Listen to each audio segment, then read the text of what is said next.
Shalom, Assalamualaikum warahmatullahi wabarakatuh. Om Swastiastu, Namo Buddhaya, salam kebajikan. Perkenalkan, nama saya Sirina Cornelia Tawas dengan NIM 2014-2011. Saya merupakan mahasiswa aktif dari Universitas Pembangunan Indonesia Manado, Fakultas Keperawatan dengan program studi ilmu keperawatan. Pada video saya kali ini saya buat untuk memenuhi tugas ujian akhir semester saya pada mata kuliah Keperawatan Menjelang Ajal dan Paliatif dengan dosen pengampu Nurse Vergina Mastur SK Pengkep. Video saya kali ini saya akan membahas tentang asuhan keperawatan pada pasien terminal illness. Keadaan terminal adalah suatu keadaan sakit di mana menurut akal sehat tidak ada harapan lagi bagi si sakit untuk sembuh.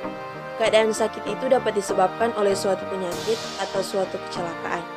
Kondisi terminal adalah suatu proses yang berprogresif menuju kematian berjalan melalui suatu tahapan, proses penurunan fisik, psikososial, dan spiritual bagi individu. Nah, faktor predisposisi yaitu yang pertama ada usia, lingkungan sosial dan budaya, faktor jenis kelamin, faktor tingkat pendidikan, faktor ekonomi, faktor pengetahuan, faktor lama rawat inap, faktor caring perawatan. Klasifikasi antara lain penyakit-penyakit kanker stadium akhir, penyakit-penyakit infeksi, kongestif renal failure atau CRV, stroke, multiple sclerosis, akibat kecelakaan fatal, AIDS, dan diabetes mellitus tipe 2. Kemudian kita akan membahas tentang konsep besar asuhan keperawatan. Yang pertama itu ada pengkajian. Dalam pengkajian ini kita dapat mengkaji itu ada pengkajian terhadap identitas pasien, pengkajian terhadap identitas penanggung jawab klien atau keluarga, pengkajian terhadap riwayat kesehatan klien, ada mengkaji kebutuhan dasar klien berdasarkan teori 14 dasar kebutuhan dasar manusia, melakukan pemeriksaan fisik pada klien, mengkaji data penunjang klien, mengkaji kondisi keluarga klien dalam menghadapi kondisi klien, dan kesiapan keluarga akan kehilangan klien dengan penyakit yang sulit disembuhkan, pengkajian terhadap identitas pasien. Kemudian ada fase denial. Perawatan dapat mengkaji gejala pada tahap denial atau penolakan yang ditujukan keluarga klien pada saat mendengar kondisi klien dengan penyakit terminal yang kemudian dicocokkan dengan tanda dan gejala pada fase ini sesuai teori. Yang kemudian ada fase anger. Perawat dapat mengkaji gejala pada tahap anger atau marah yang ditunjukkan keluarga klien pada saat mendengar kondisi klien dengan penyakit terminal yang kemudian dicocokkan dengan tanda dan gejala pada fase ini sesuai teori. Kemudian ada fase bargaining atau tawar-menawar. Perawat dapat mengkaji gejala pada tahap bargaining atau tawar-menawar yang ditunjukkan keluarga klien pada saat mendengar kondisi klien dengan penyakit terminal yang kemudian dicocokkan dengan tanda dan gejala pada fase ini. Kemudian ada fase depresi. Perawat dapat mengkaji gejala pada tahap depresi yang ditujukan keluarga klien pada saat mendengar kondisi klien dengan penyakit terminal yang kemudian dicocokkan dengan tanda dan gejala pada fase ini sesuai teori. Dan terakhir ada fase acceptance atau penerimaan. Perawat dapat mengkaji gejala pada tahap acceptance atau penerimaan yang ditunjukkan keluarga klien pada saat mendengar kondisi klien dengan penyakit terminal yang kemudian dicocokkan dengan tanda dan gejala pada fase ini. Kita masuk dalam diagnosa keperawatan. Dalam diagnosa ini saya mengambil diagnosa yang sering muncul yaitu ada yang pertama ansietas, kecemasan, ketakutan individu. Keluarga yang diperkirakan bisa berhubungan dengan situasi yang tidak dikenali, sifat serta kondisi yang tak dapat diperkirakan, atau merasa takut dengan kematian dan efek negatif pada gaya hidup yang telah dilalui.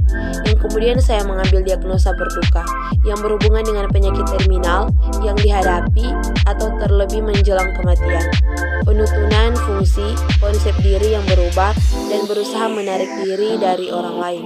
Ada perencanaan keperawatan, diagnosa keperawatan yang pertama ansietas, intervensi keperawatan, edukasi ansietas, tindakan observasi, identifikasi saat tingkat ansietas berubah misalnya kondisi waktu stresor, identifikasi kemampuan mengambil keputusan, monitor tanda-tanda ansietas, verbal dan non-verbal, Kemudian terapeutik, ciptakan suasana terapeutik untuk menumbuhkan kepercayaan. Temani pasien untuk mengurangi kecemasan. Jika memungkinkan, pahami situasi yang membuat ansietas, dengarkan dengan penuh perhatian. Gunakan pendekatan yang tenang dan meyakinkan, tempatnya barang pribadi yang memberikan kenyamanan. Motivasi, mendeskripsikan situasi yang memicu kecemasan, diskusikan pemancuan realitis tentang peristiwa yang akan datang. Kemudian, edukasi, jelaskan prosedur termasuk sensasi yang mungkin dialami, informasikan secara faktual mengenai diagnosa, pengobatan, dan prognosis. Anjurkan keluarga untuk tetap bersama pasien. Jika perlu, anjurkan melakukan kegiatan yang tidak kompetitif. Sesuai kebutuhan, anjurkan mengungkapkan perasaan dan persepsi. Latihan kegiatan pengalihan untuk mengurangi ketegangan. Latihan menggunakan mekanisme pertahanan diri yang tepat. Latih teknik relaksasi. Kemudian kolaborasi pemberian obat antiansietas jika perlu. Yang kedua yaitu berduka, intervensi keperawatan, dukungan proses berduka.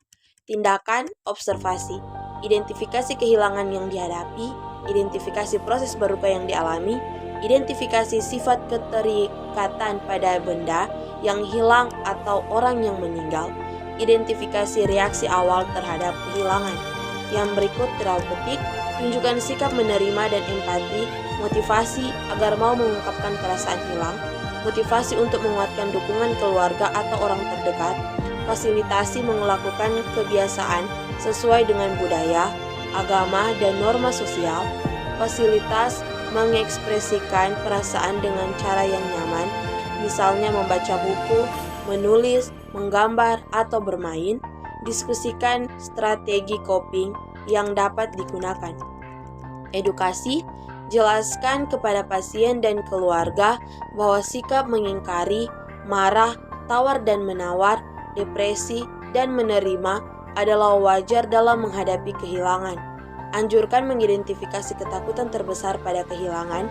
Anjurkan mengidentifikasi ketakutan terbesar pada kehilangan seseorang yang terdekat. Anjurkan mengekspresikan perasaan tentang kehilangan. Anjurkan melewati proses berduka secara bertahap. Dan implementasi keperawatan, ansietas, ketakutan atau individu keluarga yang berhubungan dengan situasi yang tak dikenal, sifat kondisi yang tak dapat diperkirakan, takut akan kematian, dan efek negatif pada gaya hidup. Kemudian, klien yang berduka karena penyakit terminal, kematian, dan penurunan fungsi karena sakit. Hal yang dapat dilakukan perawat adalah memberikan kesempatan pada klien serta keluarga untuk mengungkapkan apa yang mereka rasakan, mendiskusikan kehilangan secara terbuka, menggali makna pribadi dari kehilangan, menjelaskan pada pasien dan keluarga bahwa berduka merupakan reaksi yang lazim terjadi. Memberikan dorongan dengan menerapkan strategi coping positif. Strategi coping positif dapat membantu penerimaan dan pemecahan masalah bagi pasien dan keluarga. Membantu klien untuk bisa mengatakan dan menerima kematian yang akan terjadi. Berupaya menjawab semua pertanyaan dengan sejujur-jujur mungkin. Tingkatkan harapan pasien dan keluarga dengan perawatan yang penuh perhatian. Menghilangkan ketidaknyamanan bagi pasien dan keluarga dan memberikan dukungan sesuai. Evaluasi keperawatan. Semua perawat paliatif yang dilakukan bisa dievaluasi dan memperhatikan beberapa hal sebagai berikut. Yang pertama, klien merasakan kenyamanan dan bisa mengekspresikan perasaannya pada perawat. Yang kedua, klien tidak merasa sedih dan siap menerima kenyataan terkait keadaan. Yang ketiga, klien selalu ingat kepada Tuhannya. Yang keempat, klien sadar bahwa setiap apa yang diciptakan akan kembali kepada Tuhan yang Maha Esa. Yang berikut ada terapi komplementer penyakit terminal. Terapi komplementer adalah cara penanggulangan penyakit yang dilakukan sebagai pendukung kepada pengobatan medis, konvensional, atau sebagai pengobatan pilihan lain, yang di luar pengobatan medis yang konvensional. Terapi komplementer adalah suatu terapi yang digunakan sebagai tambahan untuk terapi konvensional yang direkomendasikan oleh penyelenggaraan pelayanan kesehatan individu. Pengobatan komplementer adalah pengobatan non-konvensional yang bukan berasal dari negara yang bersangkutan. Tujuan terapi komplementer yang pertama sebagai mengobati pilihan lain di luar pengobatan medis, dan yang kedua untuk memperbaiki fungsi dari sistem-sistem tubuh, terutama sistem kekebalan tubuh. Jenis-jenis terapi komplementer. Yang pertama menurut Permenkes RI nomor 1109 Menkes per 2007, intervensi tubuh dan pikiran atau mind and body intervention, hipnoterapi, mediasi, penyembuhan spiritual, doa, dan yoga. Sistem pelayanan pengobatan alternatif, akupuntur, akupressure, naturopati, homeopati, aromaterapi, dan ayurveda. Cara penyembuhan manual, chiropraktik, healing talk, tuina, shiatsu, osteopati, pijat urut. Pengobatan farmakologi dan biologi, jamu, herbal, gurah. Diet nutrisi untuk pencegahan dan pengobatan, diet makro, nutrien, dan mikronutrien. Cara lain dalam diagnosa dan pengobatan, terapi ozon, hiperbarik, EEC. Menurut National Center of Complementary Alternative Medicine atau NCCAM, yang pertama ada terapi berbasiskan tubuh dan manipulatif. Yang kedua ada terapi energi, terapi yang berfokus pada medis, energi yang seperti magnetik dan biofield. Yang ketiga terapi berbasis biologis, terapi yang memakai zat yang ditemukan alami di alam.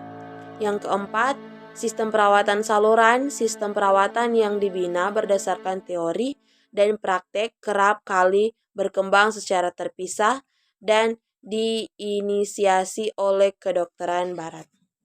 Peran perawat dalam ilmu terapi komplementer. Yang pertama ada peran perawat berperan sebagai konselor. Yang kedua ada peran perawat berperan sebagai pendidik bidang kesehatan. Yang ketiga ada peran perawat berperan sebagai peneliti.